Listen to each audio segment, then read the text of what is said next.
All right, guys. Good morning, good evening, and good afternoon, everyone who's watching right now. My name is Adam from the Moneymalist. So yeah, we see again on the fourth episode. So it's been a journey. I mean, it's just fourth episode, but I appreciate each and every episode that we've made up with together, right?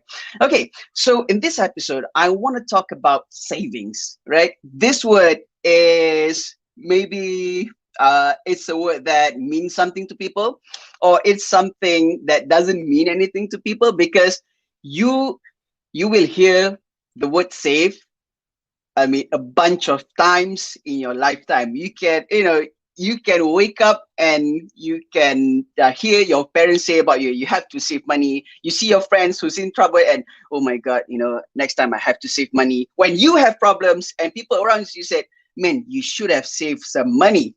Right? And we're still in the pandemic. We're still facing with this COVID-19, right? So I mean, saving has been so important in this. It's been so ever important in this period of our time. So I want to talk about savings in a minimalistic way, because I mean, I started saving when I was let's see, hold on. I started saving when I started school, uh, standard one. Yeah. In my standard one, all right. In my standard one, I already started saving. So what I did was, every time I got pocket money from my parents. Sometimes I got 1 ringgit or sometimes 2 ringgit. So what I did was, I will save 50% of what I have. All right.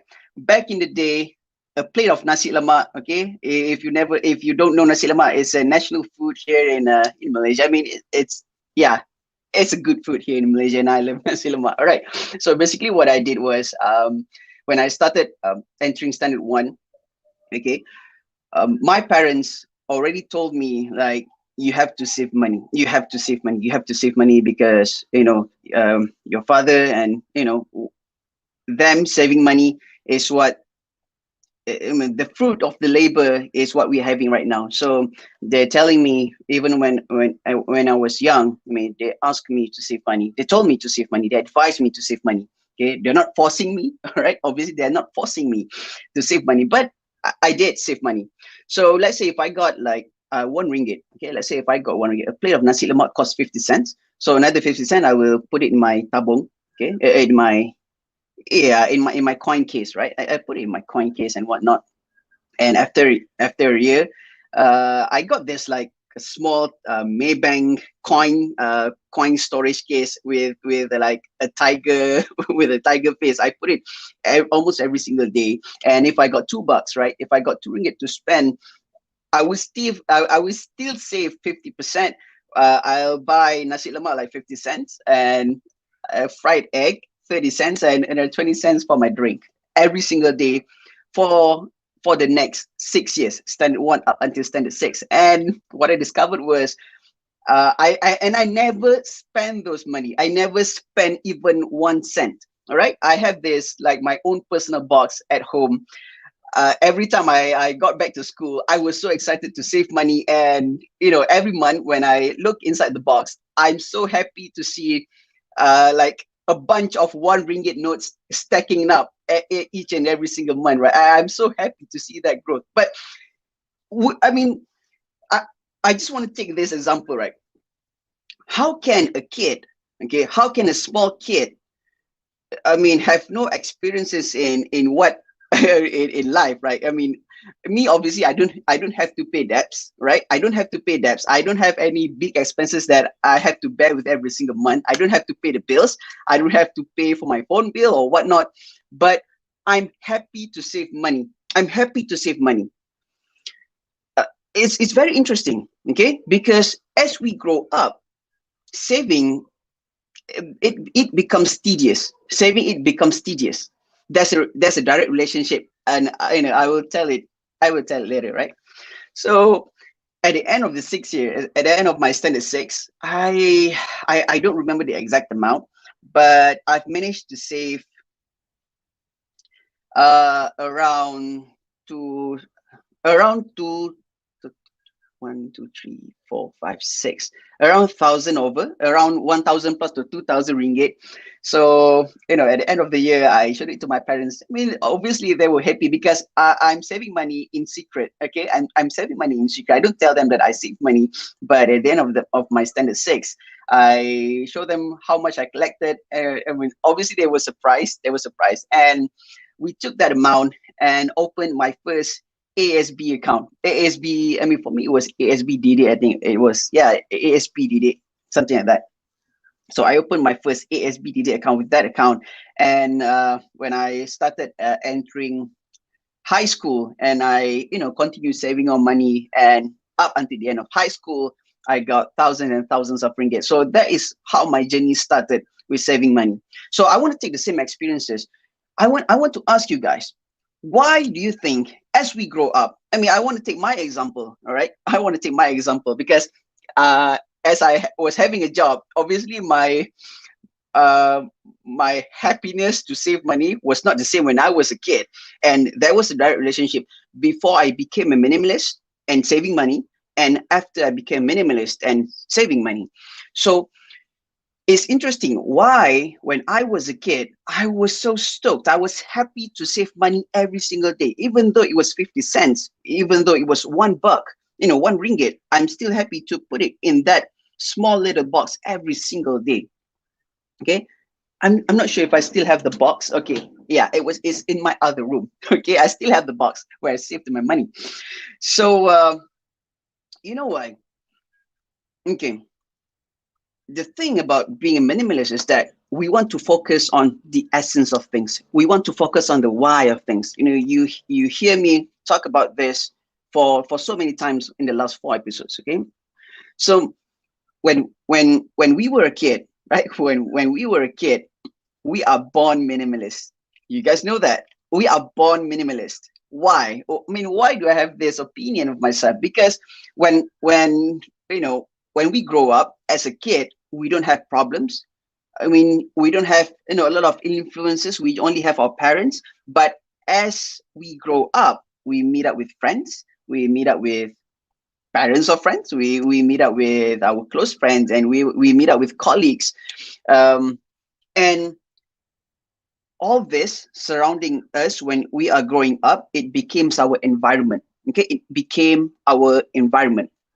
So what happened is that, you know, as we have all these people surrounding us, they are installing their own concepts of money. They are installing their own habits of money. They are installing in our mind what they think of money and what money should have an effect in their lives. Okay. And a lot of people, when they think about money, you know, sometimes, okay, or maybe most of the time, it's not because they want to think about money, but it's because of the people around them ask them to think about money.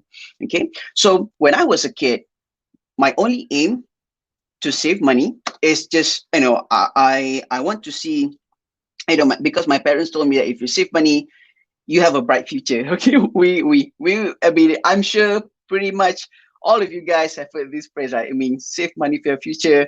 You have a bright future if you study hard. If you save money, you have a bright future. Obviously, I got the same advice from my parents, right?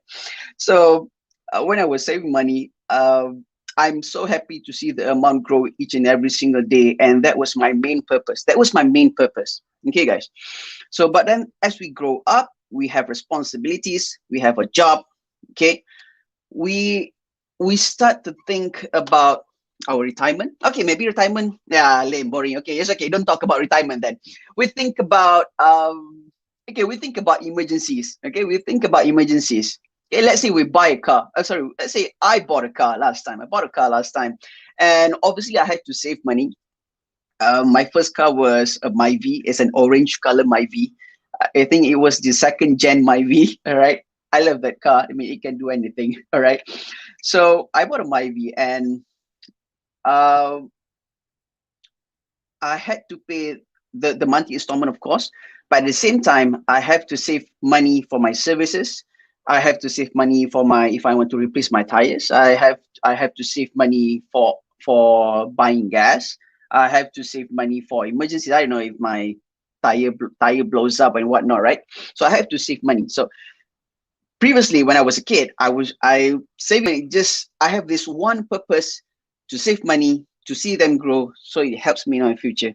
But as we grow up, I had to save money because for my car service. I have to save money for my parents. I have to save money for my wife. I have to save money for my kid. I have to save money for my investments. I mean, I have to save money for buying a new house. I have to save money for my retirement. I have to save money to go to Haji and Umrah. Okay, being a Muslim, going to Haji, going to Mecca. All right, going to Mecca is one of our must do. I mean, in our to do list, right, as a Muslim. So as we grow up, we have a lot of things that we have to save for. Okay, and the thing is that previously, before I became minimalist, saving, saving money is not only because I need to do that, but sometimes it's because like people people install those things that you need to do this. Okay, so let's say for example,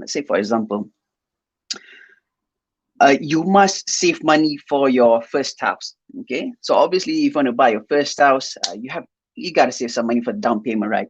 Let's say you're buying like $500,000 worth of, I mean, okay, 300,000. Okay, we can get a good property for 300,000.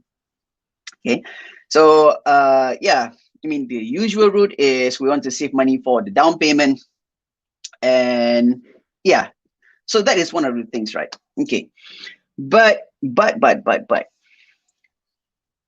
saving money for a house is okay. Saving money for a property is okay. But the problem is saving money for a big house. Saving money for a big house. Okay. So as a minimalist, okay, as a minimalist and a moneymalist, it's not about how big the property is, but it's about focusing on the essence of the property. Okay, it's not about how big, how many rooms, how many bathrooms, or how many bedrooms do you have in a property, but it's about what the property can do for you. Okay, so as a minimalist, we have a minimum requirement for a house. Okay, we have, but I mean, everybody as a minimalist practice in a different way. Okay, but we look things at a similar manner, right? So for a property, right, we have like the bare minimum of what we need the house to do for us. Okay, we have a bare minimum of what we need the house to do for us. So focusing on being a minimalist, we must look for a property that meet what we want. Okay, what we need, not what we want, what we need.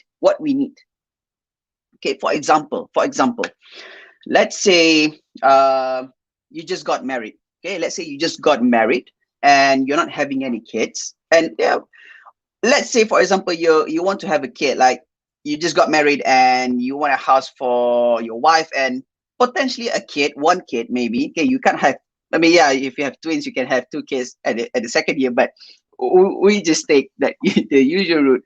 Okay, we have one kid and a wife and a kid. So you have these three persons, right? So if I'm not thinking minimalistically, that is tough word, okay, tongue twister over there. If I'm not thinking minimalistically of buying a house, okay, what I would do is I would buy a house with 5 bedrooms. Why? Me and my wife, 1 room, my current kid, and my future 3 kids. Okay, and of course, if my parents gonna stay over, I want a room for them too. I must have a guest room, 1 more room. Or if my friends come over, yeah, I think a house or a terrace house or a semi-D house with 4 or 5 rooms would be okay. All right. So this was like before being a minimalist. So after being a minimalist, what we should be thinking is that what do we have right now? Okay. Now I'm currently living with me, and I have my wife right here and my kid, Yusuf. If you haven't seen him, you have to look. I mean, I'm going to show you one day. All right.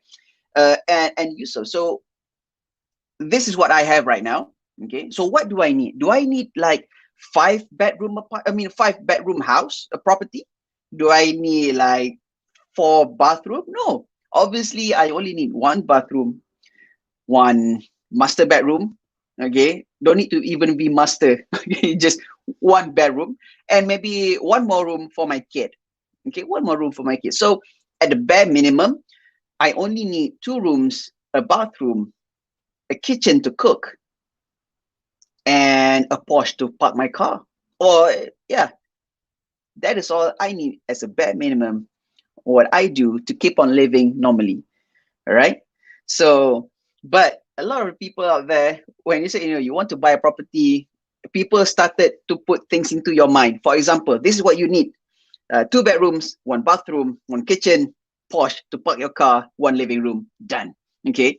But people started saying to you, you need to buy the best property at the best location. You need to buy property for, for guests. If you have people coming over, you have to buy a big living room for people. People can stay there.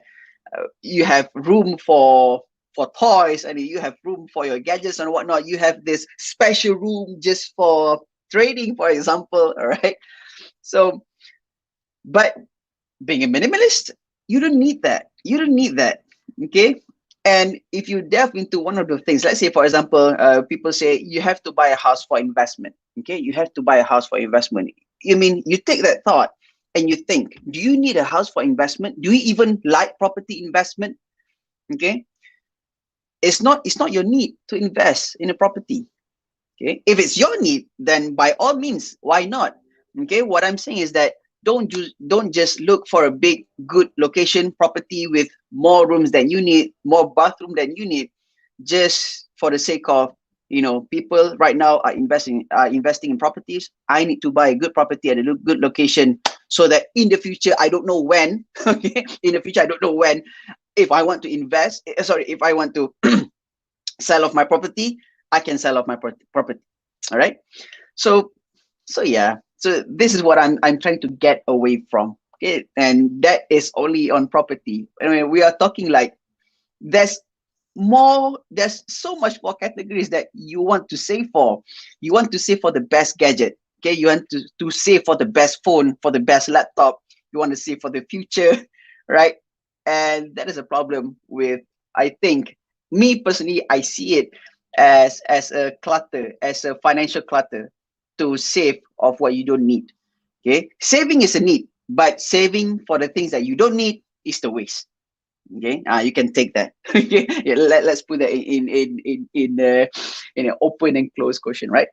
So saving is a need, but saving for the things that you don't need is just a waste, right? So that's why today I want to talk about savings. I want to talk about what's my take on saving money. I'm going to share my screen.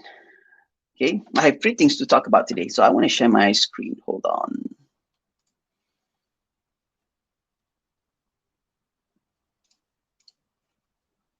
All right. Okay. So the first thing, sorry. Yeah. Okay. So the first thing I want to talk about is deferred spending. Deferred spending. What a word, right? Deferred spending. So deferred is something that you delay to occur in the future. Okay. So that is mean by deferred spending. The thing is about saving is, most people, they try to save money, but it ends up, it's not saving, it's just a deferred spending. Okay, I can't write that fast enough. Okay, so most of the people try to save money, but it is only deferred spending.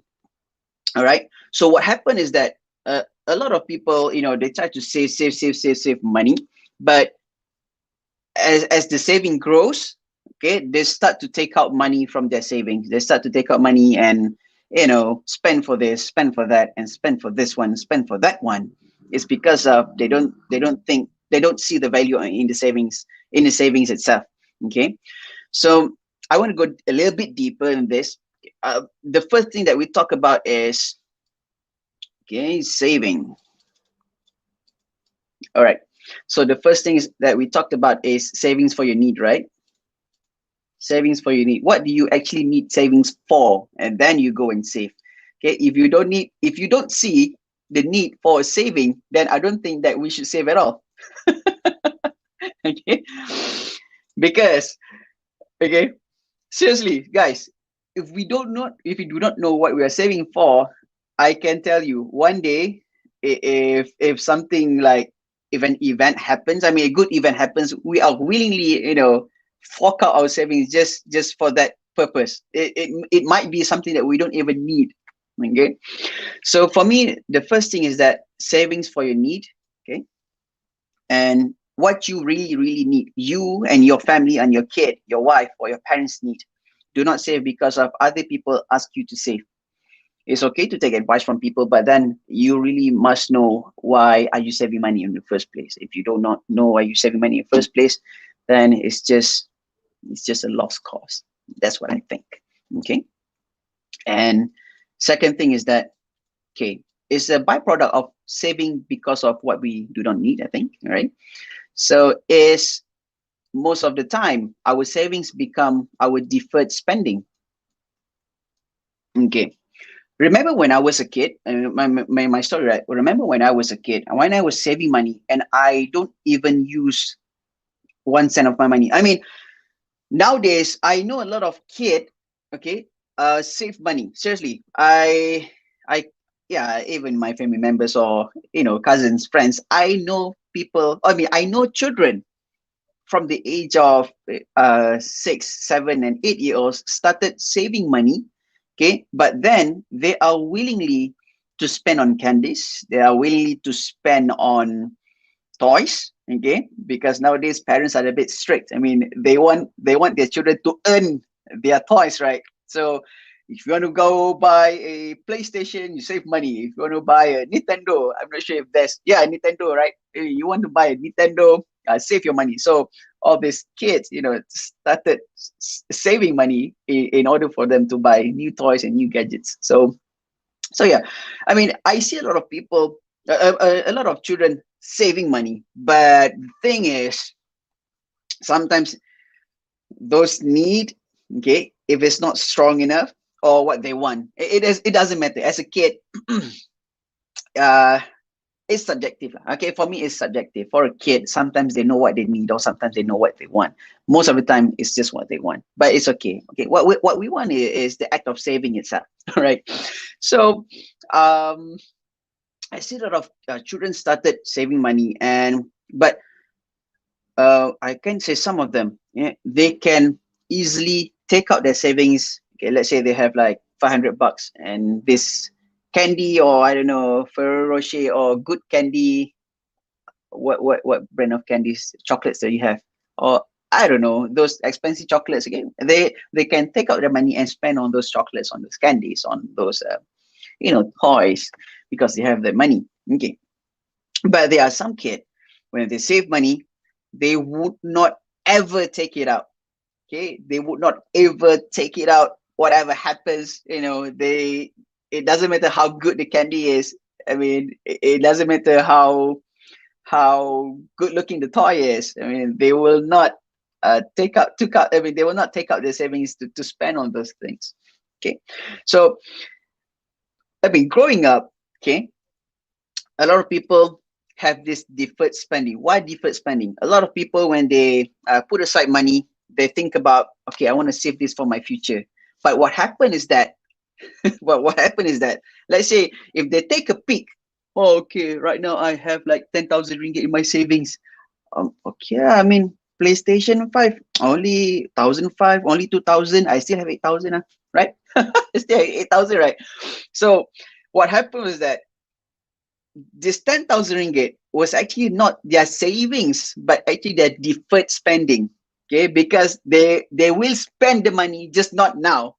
Okay, they will spend the money, but it's just not now. So for me, that is a waste of the money you save. Okay, unless the purpose you save the money is to buy a PlayStation, that is different. Okay, what I'm saying is that every time you save money, okay, it must tie down to a need. Every time you save money, every time you put aside money, it must tie down to a need. It must ties to your why you're saving money. Okay, because if you do not have your why, I mean, you can go to YouTube and you can search for big why, big why, big why. A lot of people, talks about this big why, big why, big why. But that's in terms of motivation. It goes the same for money as well. One of my, I can say teachers or mentors, okay, is Ken Honda. Okay, so Ken Honda, DA, yeah, the car brand, Ken Honda. All right, so he's teaching about money EQ. Okay, basically, I started thinking about money a few years back. I started. I mean, yeah, my background is doing financial planning. Okay, I started from being a Takaful agent and then unit trust and WhatsApp Hiba and then financial planning and whatnot. I mean, that was my journey. But I started thinking about money. It was like a few years ago. I this was before I met Ken. I mean, before I knew Ken Honda. Okay, I never met Ken Honda, by the way. Okay, before I knew Ken Honda, I my main my main my main thinking towards money was money. You have your emotional side of money, and you have your technical side of money. Okay, so technical side is the how you save your money. Okay, what vehicles you can use to save your money, what vehicles you can use to invest your money, what businesses you can invest in, how to segregate your funds, how to, yeah, that is on technicalities, right? But I truly believe that there's a place for money emotion. Okay, there's a place for money emotion, or we can simply say, the technical is money IQ and the emotion part is money EQ, right? And I truly believe in this because, for example, what I'm doing right now, okay, by the way, I'm trading every single day. People look at this chart, okay, if you haven't heard of trading before, people usually trade because of fundamental analysis, and one more is technical analysis, okay? I can say, I mean, all of the traders, not investors, okay? Traders will look at technical analysis, okay? It is a IQ kind of thing, okay? It is an IQ kind of thing. They will look at technical analysis. Where is the support? Where is the resistance? Where to buy, when is the right time to buy, what pattern in the market I need to see to buy. But do you know that 90, I'm sure it will be more than 90 to 95% in the trading market, wherever, whether it's forex or whether it's a stock market or cryptocurrency, okay? People who make money, okay? People who make money, 90 to 95% of the people lose money is because of, not because of they don't have IQ, but it's because of they're lacking EQ. They can't control their emotions. All right.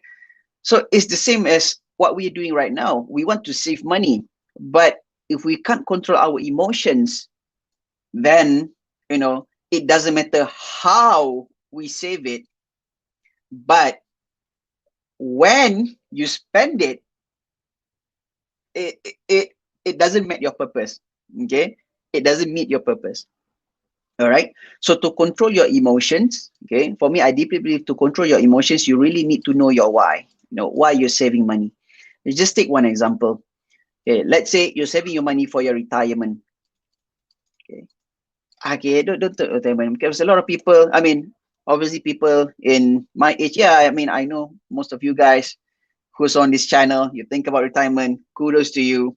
But okay, generally, we won't think of retirement if we are not in our, like, I don't know, 45, 50s. Okay, yeah, I talk about, I already think about my retirement, but yeah. Okay, let's see. Holiday. Let's go. Holiday. Let's say you want to save for a holiday. Okay, since right now we're in COVID-19, we're currently in the pandemic, and talking about holiday. I mean, my God, when can we even go on a holiday, right? Okay, so uh, let's say your why is to save for a holiday. So the question I want to ask you is how important this holiday is. How important this holiday is. Okay, we can take two examples. Let's say we take this example A, where holiday is just the norm. Okay, holiday is just norm. In humans, right? In humans, we have this. I can say this graph of happiness, or if we want to go technical, this oh, I'm sorry. I forgot. I forgot the term. There's an economic term for this. I forgot. Okay, but what I would say is that our happiness on consuming things decreases as the more we consume the same things, our pleasure, our happiness decreases. Okay, that's an economic term for this. I forgot. Right? I'll go for you guys later on. Okay, so each and every time you consume the same things, okay, we will get bored, right? Each and every time we consume things, we will get bored, and yeah, and sometimes it will not get, we will not get any, like, yeah, a holiday is just a holiday. So if holiday is just a norm, it's just a normal thing to do, then missing out on the first year or the second year, I mean, won't mean much. Okay, won't mean much. But if a holiday is like, let's say you've never, okay, just put yourself in other people's shoes, that they've never ever gone to a holiday, not even in Malaysia, never ever gone to a holiday, and let's say they got, let's say, um the working couple got a raise, and when they got this, let's say, from they got a 500 ringgit of income raise for that year, and obviously they haven't been to a holiday, and they say, baby, we have this 500 bucks of increment this year, why not we save for a holiday? We've never ever been to a holiday, so why not, this is our year, we save our money from January up until December. So you can save 250. I'm gonna save 250. So we have like 500 ringgit per month. At the end of the year, we have about like 6,000. Yeah, we have like 6,000 ringgit in that year. So then, with the 600 ringgit, we can do this. Okay. So let's say they have a figure, okay, 600K. They have a figure in mind, and they already plan out, each and every ringgit where they want to spend it. Okay, they already have this view at the end of December, last week of December, or last 2 weeks of December, we're going to have this 6,000 ringgit. So we're going to spend 1,000 ringgit for the room, 1,000 ringgit for not even shopping, but 1,000 ringgit for another room, let's say, and another 2,000 ringgit for doing, for the plane ticket. Okay, 1,000 ringgit for our food and eat, and 1,000 ringgit for emergencies. Okay, because we don't know, we're traveling outside, right? So each and every ringgit in the 6,000 ringgit already have a purpose. Okay, guys. So we take this story, right? As they save their money each and every month, they save their money, January, February, March, April, May, June, July. Let's say in August, okay? Let's say in August, say the wife interested in a shopping, interested in a bag, okay, in a handbag, a good luxury handbag that costs, let's say, 1,000 ringgit, and the husband interested to buy a new PS5. I mean, I'm talking about PS5, but I don't have a PlayStation. I sold off my PlayStations, by the way. Okay. Let's say the husband.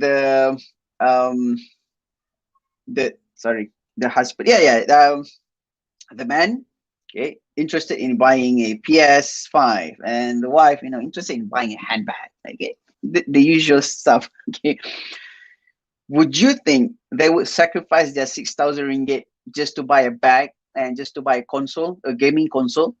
What do you think? Would they take their savings of 6,000 ringgit to buy a bag and replace their holidays? That's a question.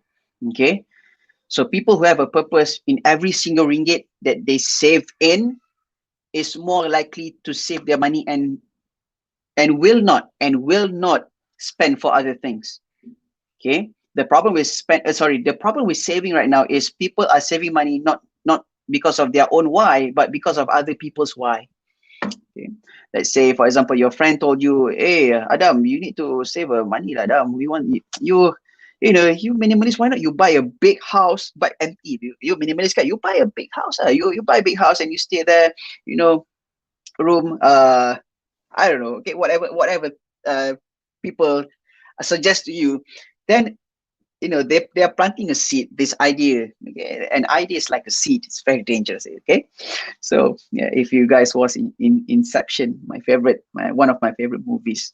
Okay, so they plant this idea inside your mind, and you know, oh okay, I need to buy a house, and then I need to save money.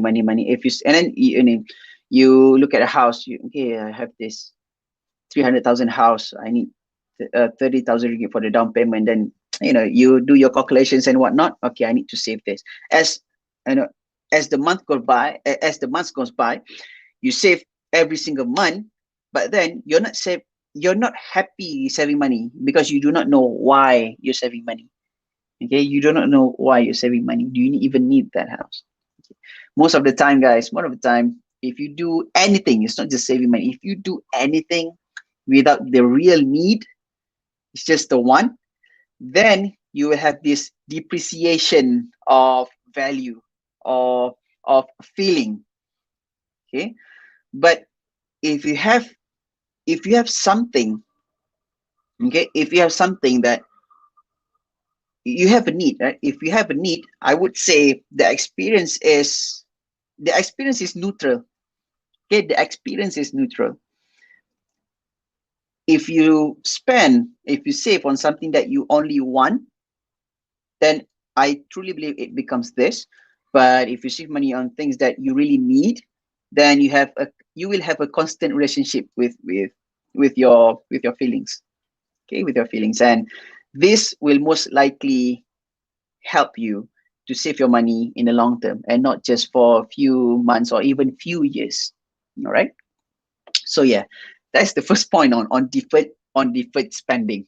Yeah, I hope you guys. Hey, by the way, guys, if you have any questions, please write your questions down in the comment below. I mean, if we are still live, I can answer your questions right then and there. But if the show is already finished, then I might be addressing it in the next show. Okay, who knows? Just start your questions down in the comment below. All right.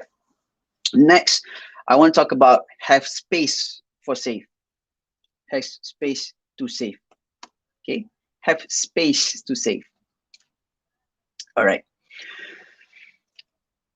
What I mean by have space to save, in minimalism, okay, we do not like this. Okay, let's say we have this entire box. Let's say this is our mind. Okay, let's say this is our mind. Our mind is in a box. Say, for example, we have a mind like this. Okay, in minimalism, we do not like, we do not like things in our head to be like this, where it is cluttered all over the place. We want it more to become like either like this,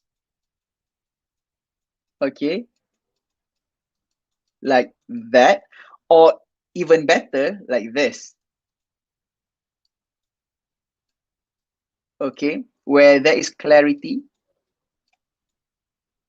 like that, okay. So in minimalism, we want to see a sense of purpose. We like to see a sense of direction. We like to see a sense of clarity of what we need to do and why we need to do it. Okay.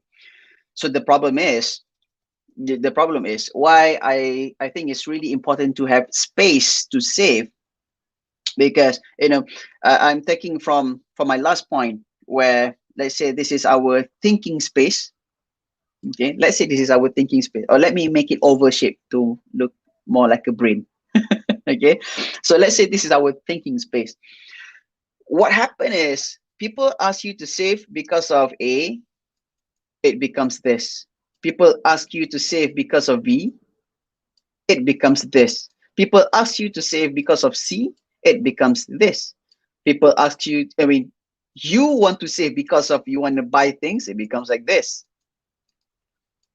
Okay, and somebody else, you look a commercial, you look an ad at Facebook, you look a YouTube video and ask you to save because of this. What happened is that as we live the day by day, right? Sometimes we don't even notice this. So as we live our life day by day, our mind gets cluttered up by what we actually really need to save money for. Okay, so because he is telling you to do this, she is telling you to do that, and they are telling you to do this thing, and you yourself are telling you yourself that you need that and you need this. Okay, so if we have a cluttered mind thinking about money, we don't have a space to think. Okay, we don't have a space to think. So that is why I think when you want to start saving, you have to declutter your thinking space. Okay, you have to declutter your thinking space.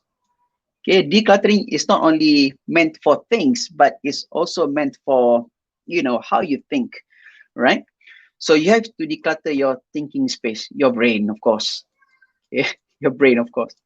Okay, so what you need to do is that, okay, I love to do this, or if people come and see me because of their problems or whatnot, I would ask them to take a piece of paper and a pen or a pencil, okay, and write those down. Okay, why you want to save? Because you must empty your mind, put it on a piece of paper, because if it's stuck in your mind, it's counterproductive. Okay, some people can do it, okay, but I knew most of the people can't think well if they have a lot of things in their mind. So what I like them to do is transfer them, okay, or make them physical, transfer them to a piece of paper. Why you want to save? I want to save is because of na. And second is because of na. And third thing is because of na. And four is because la la la la. Okay. So put in a piece of paper and really, really think. And after you write all those down, it doesn't even matter how many numbers you have or how many rows you think you need. Okay. Just write all those things down. And what you need to do is that after you write all those things, go through one by one. Okay. Do you really need the thing that you have to ask yourself is, do you really need this? Okay, why do you need it? Okay, and you can stop at 2, but I like the number 3. What impact does it bring into my life? What impact does it bring into my life? Let's say, for example, let's say retirement. Okay, let's say retirement. Okay, let's talk about this like somewhat topic of retirement. Okay, so do I need to save for retirement? Obviously, yes. Okay, why do I need to save for retirement? Because I want to live debt free. I don't want to think about money. Okay, at the end of life, we seriously, at the end of I mean, not at the end of our life lah. I mean, we don't even right. Okay, after we live for like more than a few years, okay, we will start to see the real value in life. We start to see, like, money doesn't really bring joy. That's why a lot of people, when they start to get older, they start to notice that I need my kids, I need my wife, I need my spouse, I need my husband, I need my wife, or I need my parents, I need my grandchildren. Okay, I need my time. I need to read books. It's not about looking for money, searching for money, or breaking the ice to get money. But it's about those. It's about the time that you have, and how you spend them. Not how you spend your money, but how you spend your time. Right. So you have to know why you want to save for retirement. So List down your whys. And of course, last but not least is, what impact does it bring into, this is the question that I personally ask every time I want to do. Okay, even though I'm doing this show, I'm spending my time doing this show, I really wanna think like, what impact does it bring into people's life, and what impact does it bring into my life. Okay, so yeah, this is how you should go through the list one by one. And then you go, after you settle this one, then you go through number 2, number 3, number 4, number 5, number 6, and number 20. Right? Okay, so after you go through one by one, what you have to, you will discover that some of the things that you want to save for doesn't even make sense to you. Doesn't even make sense, guys. Doesn't even make sense. That means like, macam, like, why do I want to save for this in the first place? It doesn't even make sense. Okay, it doesn't make sense because it doesn't tie to our purpose. It doesn't tie to our need, right? So you can scrap down that things that you don't need. I don't need this. I don't need this. I don't need that. Okay, then you can produce another. Then from this list, you can produce your top priorities list. Okay, normally people will have like top 3 things that they want to save for. Okay, usually people want to save for a house. They want to save for emergency savings. Okay, and they want to save for marriage. Okay, then you should only focus on these things first. Okay, because more of the time, if people start to focus on a lot of things and adding on things that they don't even need, then it will clutter your mind. So yeah, the next step is you must have a space to think why you need to save. So declutter your mind, thinking about what you really, really need, and throwing away what you don't really need. Don't listen to all those people outside there. Know your need, and also know your wants. Okay, all right, next. Okay, I want to share with you guys 3 minimalist ways to save money. All right, 3 minimalist ways to save money. Okay, obviously it's not a tip that, when I was a kid, I mean, I can't recommend you to save like 50% of your income. Okay, because we must understand that, yeah, one more thing I want to add up, from the second point, why we need to declutter our mind out of other people's judgment, out of other people's expectations, is because of they're not living in your shoes. Okay, and you, most importantly, are not living in their shoes, right? So what do I mean? Let's say people ask you to save money to buy a new car. Okay, you need a car. Let's say you do not have a car, and let's say you hate the public transport, but you had to. So, but one day, or maybe like, you think about me, I need to save money to buy a car. So then you save money to buy a car. Okay, and and people told you, hey man, you need to save money for a car. You need to buy this. Hey, you're working as an engineer, man. This is the car that you need to buy. Wow, dude, bro, you're a doctor. You need to buy this car. Okay, you need to buy this car. People are putting their needs. Okay, what happened is that, they might be able to save that amount of money. They might be able to afford that much of commitment monthly.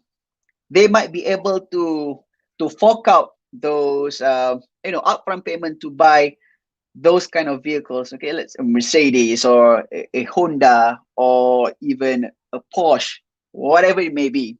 Okay, they might be able to do so, but the thing is, we are not living in their shoes, and they are not living in our shoes. So when they give all these recommendations, right, and also when we are accepting all these recommendations, I mean, we do not know how much they are earning for them to recommend us that, because people will recommend most of the time people will give you advice based on what they have experienced, or based on what they have right now. okay, because that is the taking space they have.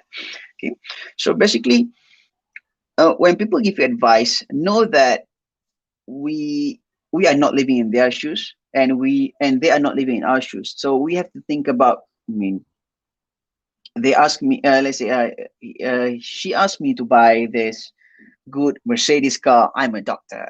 Okay, I need to buy this good Mercedes CLA 250, whatever. We, we know that how much money are we doing right now? I mean, how much money are we saving right now? Or how much are we spending? How much are we spending for our parents, our kids? How many kids do we have? How much are we spending for our wife? And, all these kind of things. And how much are we paying for our house? A lot of things that we need to think about before we accept all these informations and recommendations from our peers. Okay. So yeah, that's just an additional point from the last my last point. My last and final point is I just want to share with you guys 3 minimalist ways to save money. Okay, three minimalist ways to save money. All right. Number one. Okay, you can go to any I've read a lot of blogs and websites and whatnot. This, as a minimalist, this is the number one thing that you will think about. If you're pure minimalist, this is the number one thing that you will think about: buying high quality items. Okay, let's say let's say my mouse. Right? Let's say my mouse. Okay, I'm using this mouse for my trading. I'm using this mouse. I'm clicking on this mouse, I don't know, maybe a few hundred times per day. I don't know. Yeah, I'm using that mouse for a lot of things, for editing my videos, for trading, for PowerPoint, for a lot of things, right? So I could just spend $5 and buy a mouse. Okay. By the way, not everybody needs this mouse. Okay. But what I want to tell is I can just go outside there and buy a ringgit mouse. We have like ringgit mouse and ringgit mouse, or even $5. Okay. But if I spend less on low quality items, it will not last long enough to serve my purpose. Okay. So being a minimalist, we need to buy high quality items so that we are able, the things that we are using are able to sustain for the period that we are using them. Okay, don't go for low quality items and cheap, and then you got to buy them like every single month, or every single quarter, or every single year. Okay, me personally, I would rather spend one-time cost, maybe not like crazy expensive. Okay, not like crazy expensive, like maybe like an above average price for a good quality item, so that it will last longer and I use them longer. Okay, I don't want to go and buy like every single month. Okay, so yeah, buying high quality item, it will help you, it will last longer, and you don't need to fork out money every single year, every single month to buy the same thing. Okay, that is one simple tip. All right, next is buying multi-purpose items. Okay, buying multi-purpose items. So what I mean by buying multi-purpose items is that you can buy one thing that can do a lot of things, rather than each and every single thing you need a thing. Okay, you need something to satisfy that. Okay, one of the easiest thing that I could think of, me as a minimalist, you see this black shirt. Okay, I have 7 pairs. Okay, I have 7 pairs of the same shirt, but 3 different colors. I have like cream, gray, and black. Okay, I wear this every single day, and my shirt has become a multi-purpose monster. Okay? So if I go running, okay, if I usually go run and jogging in front of my house. I have this like small garden, or I don't know, this field or track in front of my house. I can jog with this. I can go to the gym with this. I can go swimming with this. I can if I want to dress up, let's say I'm going to a wedding or whatnot, I have my blazer, so I can just wear like my suit and the same shirt. Okay, I can dress up and I can dress down. I can wear this to sleep. Okay, it is practically what I do. I can just use the same shirt and do multiple things. Okay, this is the easiest thing that I can think of right now.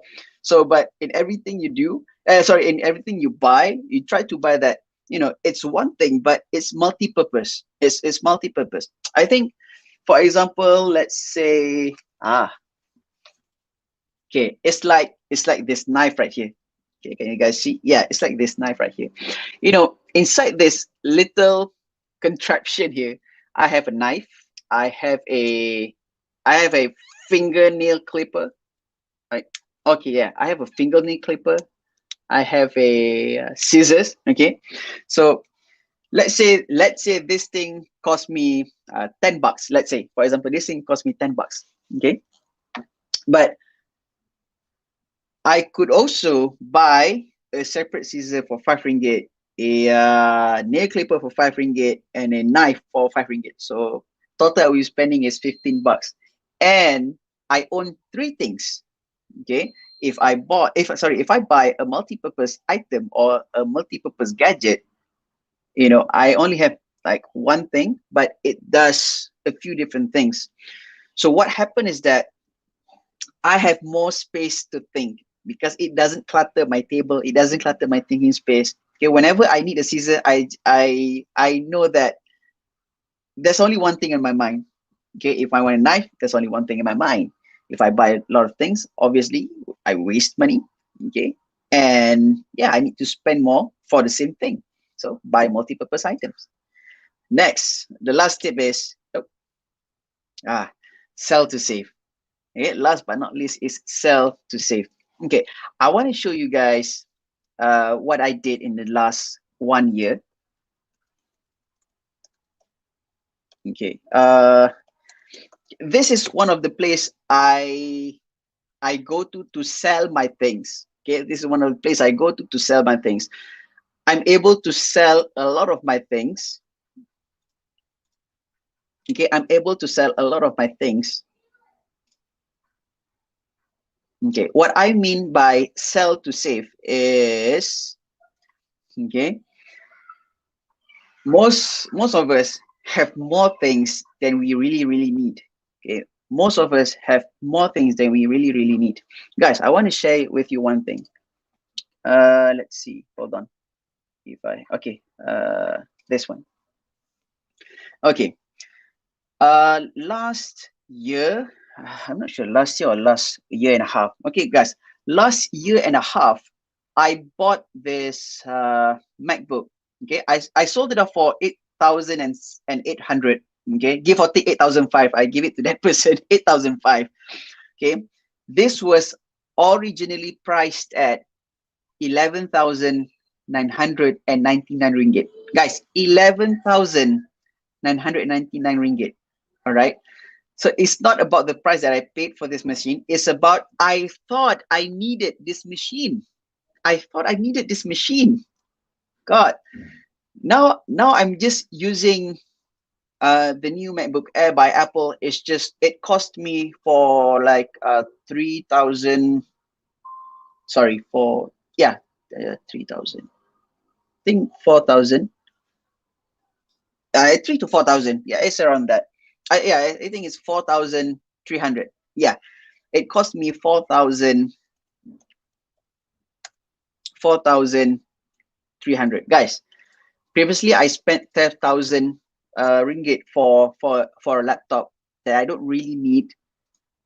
Okay, imagine that if I only spend 4,400, I would have been able to save 7,600 ringgit. Okay, just by making the right decisions. Are you guys getting where I'm going at? Okay, if we only buy the things that we need, we will save money. Honestly, I thought I needed this MacBook, 1 TB SSD, 16 gigs of RAM, right? Guys, I want to show you guys my spec for my MacBook. Okay, can you guys see how much I'm using? I only use 158 gigs of storage, and my 16, and my and my MacBook previously I bought at 1 TB SSD. That is like 800 gigs of unused storage. 800 gigs, guys, of unused storage. That is the waste of money. That is the waste of money. Okay, so yeah, I sold off my, hold on, I want to stop sharing. So yeah, I sold off my MacBook. I lived with only my iPad. Then I sold off my iPad, and I only live with my phone. And obviously I can't live with my phone, so I bought a laptop. Okay, so the things that you do need is, number one, you can sell them off. Okay, all right. Okay, we have a questions from audience. Okay, all right. Oh, that's a bit technical there. Okay, I address that. Okay, okay. So basically, hold on. Where was I? Oh yeah, the things that most of us, we own things that we don't really need. Okay, we own things that we don't really need, and it will start to clutter the space that we have in a house. So what we can do is we take all this we take all these things that we don't need, and of course we sell them off. Okay, and sometimes we think that we need it, obviously that we don't need it. You sell off, you buy something cheaper that fits your needs. Okay, previously when I bought this, not this laptop, that 12,000 ringgit laptop, now I feel funny that I even spend that much money. I thought, if I want to do my work, I need to have the best laptop, the best performing laptop and whatnot. So yeah, that was the reason I spent it. And not to say I regret it. I never regret my experiences. Okay, I never ever regret any experiences at all.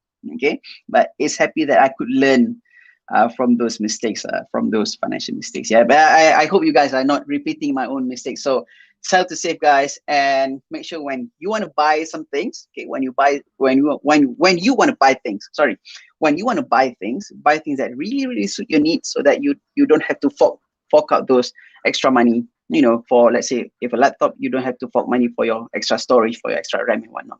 Okay, so we have a question. What do I think of China ETF? All right, so I'm not very familiar with China ETF, but this is my opinion, right? Sorry, are you investing? Are you looking to invest in China's any of the China's ETF? Can we like communicate?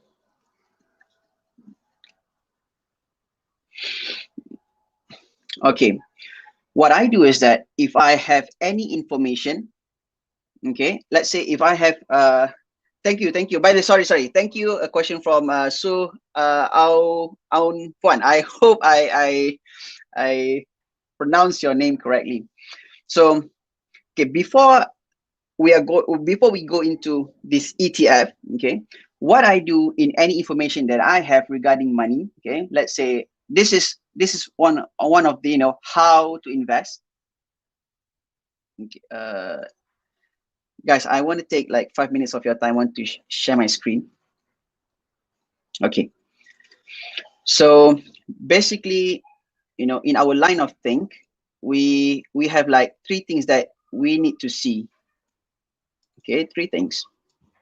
One is the what, one is the how, and the one thing is the why. Okay, one thing is the why. Okay, so the why is your why of savings, your why you're investing, or why you're managing your debt, why you are saving money.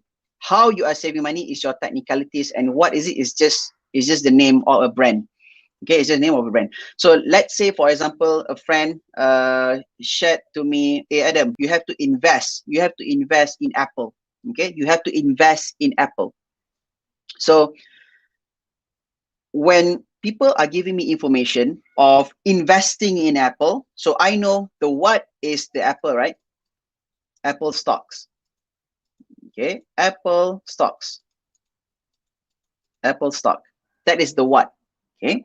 The second thing is the how. How is invest. Okay. How is invest. Okay. And then of course the methods of you have to have a brokerage account, you have to open things and whatnot. Okay. So and next is the why. So basically, before I take into consideration what people ask me to do, I really want to know my why first. And if this why suits my needs, then I will go into, how to invest in this, how to open an account, okay, how much to buy, how to buy, okay, and of course the what takes care of itself. Okay, so this is how I process information. So if you're asking China ETF, are you asking on a performance basis or whatnot? For me, because I'm not focusing into the China markets, I only trade the US market. So this is what I'm currently doing right now. I mainly focus on the US market and the London market, and yeah, maybe in the future the Australian market. But currently is I'm focused on the US market. So what I can say is I can't comment on the China ETF because I'm not familiar with the vehicle you're talking about or the China's performance as a whole, right? But if you're asking me whether or not to invest, so this is my answer to you, which is, does it fit your need to invest in the China ETF? Okay, if it fits your needs, then by all means, go into the how and the what. Go into the how and the what of it. Yeah, I hope this helps. Okay, if I have any specific I don't know, stocks you want to ask me, then yeah, by all means, we can have like in a different session on that. But yeah, guys, thank you so much. We have wow, we talked a lot today. Okay, it's already been an hour. Thank you so much, whoever is joining on today. I hope I gonna see you guys in my next session. By the way, guys, if you want links to previous episodes, it'll be down in the description down below. And of course, if you want to engage with a licensed financial planner, there's also a link down below for you guys to go and engage with one. And yeah, stay minimalist, stay moneymalist, stay positive, focus on your needs, guys. And I'll see you guys next time. Ciao, guys. Take care.